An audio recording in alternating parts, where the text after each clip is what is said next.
What is good, YouTube? Quinn Wade comes to you with an analysis breakdown tribute to the great Scottie Pippen, top 50 all time. He was good at using his body to contort himself in the air and have flashy finishes because he was able to hang and make decisions, but he also can finish with force by going straight to the rim. And he was so fast and so quick if he blew past you. And people feared him sometimes because he can dunk on you and still get and ones and things like that. But it was also important for him to attack in angles to get good looks at the rim, and he was just good at just hesitation crossover or just blowing right past you with strength and knocking you off and just going straight up and finish it. He also can catch alley oops and lobs, but he also can hang in the air and do acrobatic jump shots because he can go glass or hit it on net because he was so long and so tall. And on top of that, he can also have good footwork from time to time to be able to get shots to go to from the perimeter. And he also like to get deep catches and go glass sometimes also. And if he didn't, he'd go all net. And he can also just swing right past you just with fakes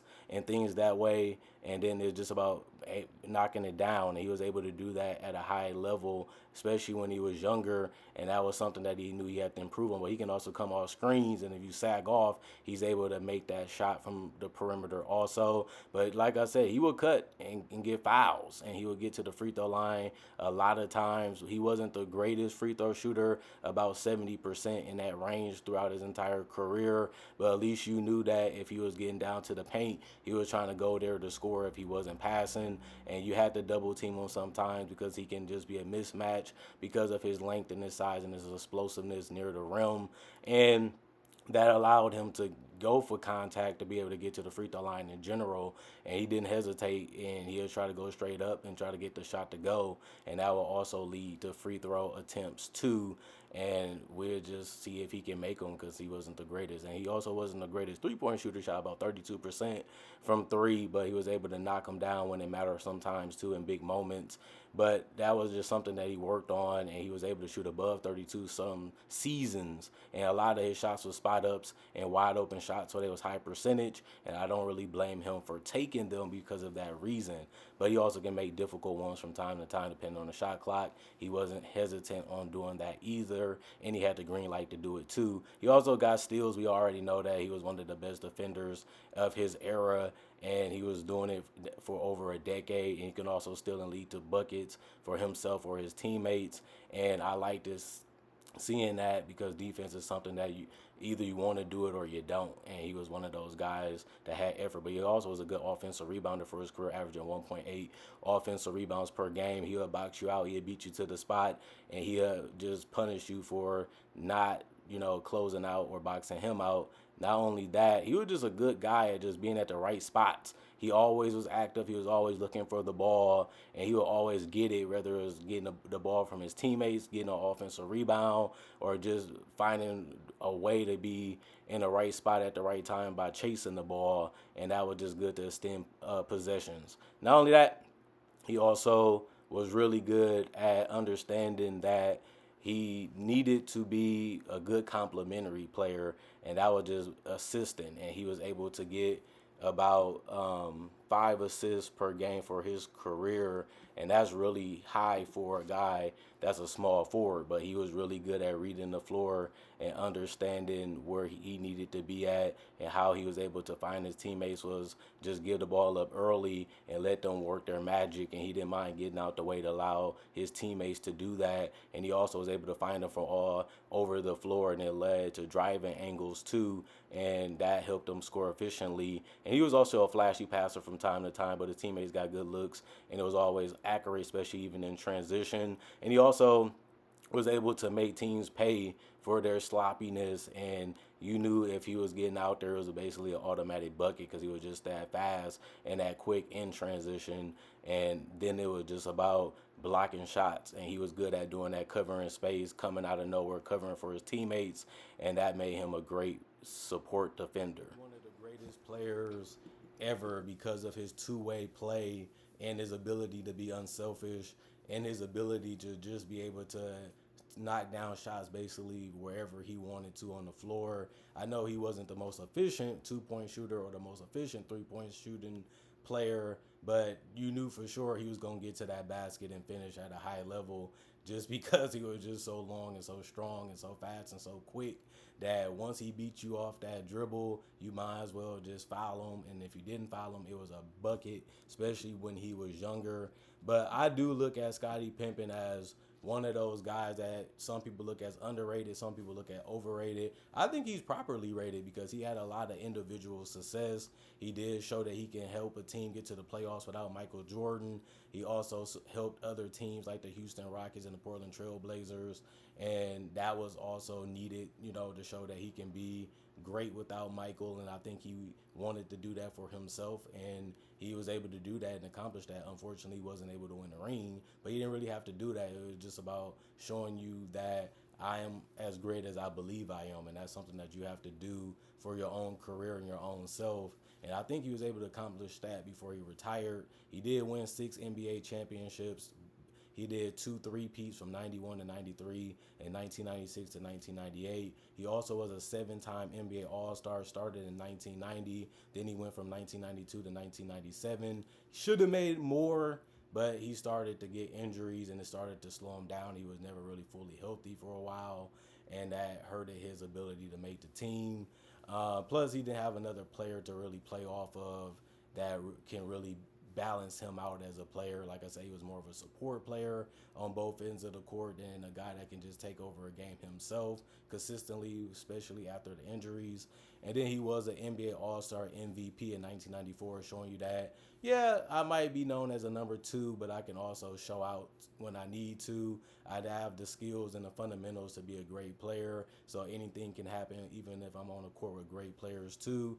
And that was one of his crowning moments. Not only that, being a 3-time All NBA first team player from 1994 to 1996. He also made 2 All NBA second team from 1992 and 1997. And then he also made 2 All NBA third teams in 1993 and 1998. And the strongest thing that he did was being consistently dominant on the defensive end, even in the playoffs when it really mattered. 8-time NBA All Defensive First Team from 1992 to 1999. When he wasn't making the All Star team in 1998, he still was making defensive teams even after that, and that just showed how great he was because he even made it to the All NBA second defensive team in 2000 while also making it in 1991, showing you he had 10 years of being a dominant defender, and that was something that was amazing. And to even boast that up a little bit more, he was an NBA steals leader in 1995, and that was the greatest accomplishment for him besides winning the championship, was being top 50 and top 75 included. Since he was already top 50, it made sense for him to be in the top 75. And he did have his number 33 retired by the Chicago Bulls, and he also was USA Basketball Male Athlete of the Year in 1996 and a 2-time consensus NAIA All-American in 1986 and 1987. And he also had his number 33 retired by Central Arkansas Bears. Not only that, he did score 18,000 points. He also scored. He also had over 7,000 rebounds and over 6,000 assists, showing you that he was a guy that can do a lot of things and was a real versatile player and one of the most complete players in NBA history when you look at all the things that he brought to the table.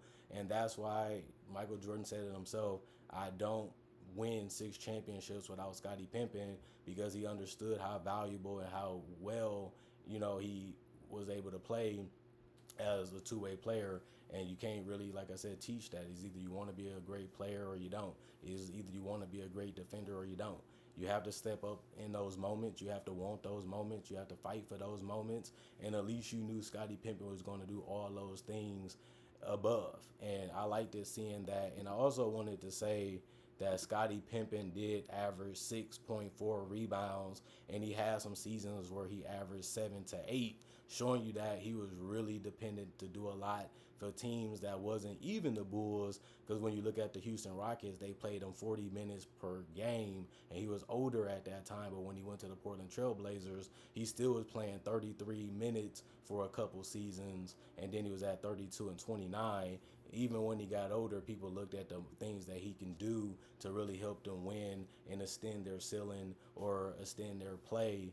And like I said, you want a teammate that can do as much as they can because that's less you have to do, and then you can focus on other things that you didn't really have to worry about because you have a guy like Pimping on your team, and that really helped Michael Jordan out too. I can just focus on scoring because I know you gonna guard one of the best players. I might not have to do that night, so I can just focus on playmaking and scoring and defending and locking up the other guys. And that was a luxury to have because you just can't find that much.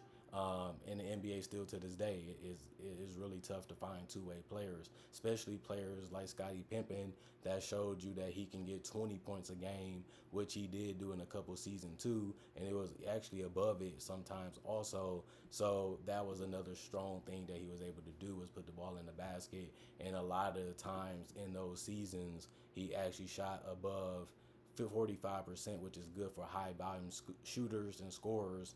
Not only that, he was able to shoot over 50% some seasons too.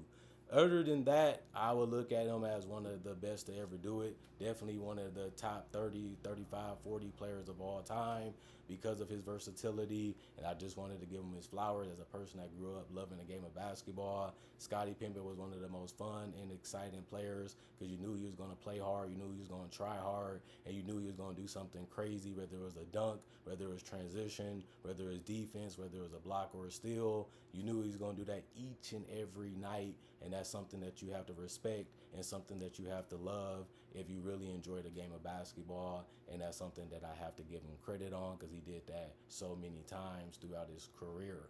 Other than that, comment, like, subscribe, share, hit the notification bell for more analysis. And if you're new to the channel, I do conversation videos about NBA only topics. I also do breakdowns of real footage of legends, current legends, rookies, and also future stars. I also do mock draft and draft covers too. So if you love that type of content, you can't get enough of it. This is the channel for you. Plus, I got over 3,000 plus videos already on my channel that you can watch and you can enjoy. Plus, I try to upload videos each and every day and look at this channel as a form of entertainment when it comes to NBA content. I'm one of the first NBA only channels, and I'm one of the many that's on YouTube now, and I love the fact that I've been a pioneer for basketball only channels on YouTube. So if you love that type of stuff, you might as well become a fan and might as well support. And thank y'all to the guys that supported me in the past and also in the present and hopefully in the future. Hopefully you guys having a good day.